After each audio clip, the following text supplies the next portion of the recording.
Welcome, third graders. Today we're going to look at Columbus and the Conquistadors.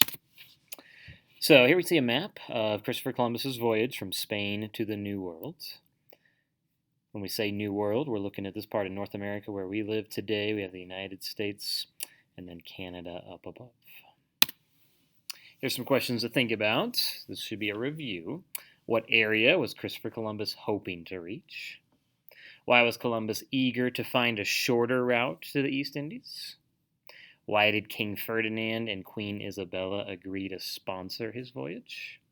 On what lands did he end up landing? Here's some words you're going to hear today. Conquering, taking control of by using force or great effort. Conquistadors, the Spanish word for conquerors, travelers, soldiers, and explorers from Spain who traveled to North, Central, and South America to look for wealth, conquer the native peoples, and gain control of the land. Immune, that means when you are protected from disease. Quantities, amounts or numbers of something. Raided, attacked in a sudden and unexpected way, often to steal goods. Recruiting, persuading someone to become a new member of a group or organization. Trek, a difficult journey or trip. All right, today we are going to be hearing about Christopher Columbus. We heard that King Ferdinand and Queen Isabella of Spain agreed to fund another voyage as his sponsors. What do you think Columbus would find on his second voyage? Listen carefully to learn about his other voyages and what his accomplishments would mean for other European explorers who would come after him. And here is today's story. Christopher Columbus made 4 voyages to the West Indies, convinced he had reached the East Indies from Asia. The voyage most people know about is the first one, the voyage when Columbus landed in the West Indies. In some ways, Columbus's second voyage was even more important. If you want to understand what happened in the Americas with European exploration over the following 100 years or so after Columbus, it helps to know something about his second voyage. And you can see on the slide here, so the yellow shows the route he took on his first voyage. Red is second voyage, purple is third one, and that light blue is his fourth one, so 4 in all. When Columbus returned to Europe after his first transatlantic voyage, he was greeted as a hero. Word of his expedition spread rapidly in Spain and throughout Europe. The report he sent to King Ferdinand and Queen Isabella of Spain was printed in large quantities or amounts, using the recent invention of the printing press. Thousands of Europeans read Columbus's report, and others heard the reports read aloud. Soon, everybody was talking about Columbus and his discoveries. Some people were not sure if he had really sailed to Asia as he claimed, but they were sure he had found something new and exciting. Columbus was honored by King Ferdinand and Queen Isabella. He was named Admiral of the Ocean Sea, and as he had hoped, he was given ships and money for a second voyage. The second voyage was a much, much bigger operation than the first voyage. Columbus had a fleet of 3 ships and about 100 men for his first voyage. On the second voyage, he had a fleet of 17 ships and more than 1,000 men. When he was recruiting sailors for his first voyage, Columbus had a hard time finding sailors who were willing to sail west into uncharted waters. When he was recruiting men for his second voyage, he had so many eager, interested sailors, he had to turn many of them away. The ships of the second voyage left Spain in September of 1493. After a stop in the Canary Islands off the coast of Africa, Columbus and his men sailed west. They sighted land in early November. Columbus explored the coast of several islands, but he was eager to get back to the fort he and 39 of his crew members had built on Hispaniola on his first voyage. He had hoped that, in his absence, the men he had left behind would have developed peaceful trading relationships with the Taino, and that they would have collected a lot of gold. What Columbus actually found was quite different. The fort had been burned to the ground. The Spaniards he had left on the island had been killed, and there was no great hoard of collected gold. Instead of trading peacefully with the Taino of Hispaniola, the Spaniards had treated them cruelly. The Europeans had raided their village and had taken many people as slaves. They had taken gold whenever they could find it. After a while, the Taino fought back, attacked the fort, and killed the Spaniards. Columbus decided to build another fort on Hispaniola and name it Isabella after the Queen of Spain. He left his brother Diego in charge of it and urged him to find the gold that Columbus felt sure was on the island. Diego and his men found some gold, but not as much as Columbus had led the king and queen to think was on the island. By 1495, Columbus's men had become unhappy, and Columbus grew anxious. It became clear to his men there was much less gold than Columbus had exaggerated in his report. They felt that Columbus had lied to them.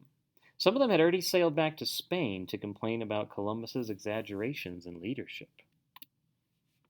Meanwhile, Columbus continued to look for gold, using cruel methods to get as much gold as he could. He made laws that enslaved and punished the natives if they didn't collect enough gold for the Spaniards. What made the laws even more cruel was the fact that Hispaniola had only a little gold. There was no way the enslaved native people could supply the amount of gold Columbus demanded. As if this weren't bad enough, many of the Taino became infected with diseases, to which many of the Spanish had become immune. The Taino on Hispaniola had never been exposed to the types of germs the Spanish carried in their bodies. Through interacting with the Spaniards, the natives came in contact with germs that their bodies could not fight. Over the next several years, many of the Taino became sick, and hundreds of thousands of them died of the diseases, the most common of which was smallpox. Before Columbus's voyage, the Taino had a population of around 2 million. Between disease and Spanish conquest during the years following the arrival of Columbus and his men, the Taino only numbered a few thousand. By 1496, it was clear there was no more gold to be found on Hispaniola. Columbus decided to make a new law that said that the native people had to help develop large farms called plantations and work as slaves for the Spanish. In just a few years, the Spanish were firmly in control of the island of Hispaniola. After that point, they began to spread out, exploring and conquering other nearby islands in the Caribbean. The many men who led these voyages of exploration and conquest were known as conquistadors, the Spanish word for conquerors. These conquistadors were travelers, soldiers, and explorers from Spain who traveled to North, Central, and South America to look for wealth, conquer the native people, and gain control of land. They came to the Americas to find the same things Columbus had been looking for in unexplored parts of America: gold, spices, land, slaves, fame, and power. By the year 1542, 50 years after the first voyage of Christopher Columbus, many Spanish conquistadors had explored and conquered most of South America, all of Central America, and a significant part of North America. Christopher Columbus died believing he had reached the islands of the East Indies in Asia, known at that time just as the Indies. When the Spanish realized this mistake, it was decided to name the area where Columbus had landed the West Indies, and the Spice Islands in Asia that he had tried to reach the East Indies. What happened in those 50 years after Columbus's first voyage? First, a conquistador named Juan Ponce de Leon conquered the island of Puerto Rico to the east of the island of Hispaniola. At about the same time, another conquistador by the name of Diego Velazquez subdued the native people on the island of Cuba, an island to the west of Hispaniola. Soon the Spanish began to expand their control beyond the islands of the Caribbean Sea. They began to explore and conquer the mainland of North and South America. In 1513, Ponce de Leon explored the coast of Florida and claimed it for Spain. In the very same year, Vasco Núñez de Balboa fought his way through the jungles of Panama and became the first Spaniard to reach the Pacific Ocean. A few years later, 1519, Hernán Cortés led a Spanish army into Mexico. He ordered that the fleet of ships be burned when he and his crew landed so that everyone would understand there was no turning back. He marched his army inland and eventually conquered the mighty Aztec Empire and its king, Montezuma II. The conquistador Francisco Pizarro led his men deep into South America, and by 1532 had conquered another great empire of the Americas, the Inca Empire in Peru. The defeat of this great empire was due in large part to disease. Because the natives had no immunity to the diseases the Europeans brought with them, many natives became sick and died of these diseases after coming into contact with the Europeans. After helping Pizarro conquer the Inca Empire, the conquistador Hernando de Soto turned his attention to North America. He landed his troops on the west coast of Florida, led them on a long trek through what is now the southeastern part of the United States.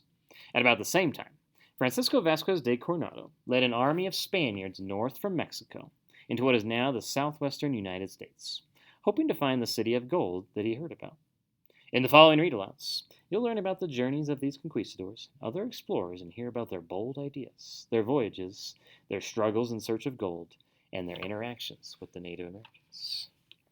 That's the end of today's story.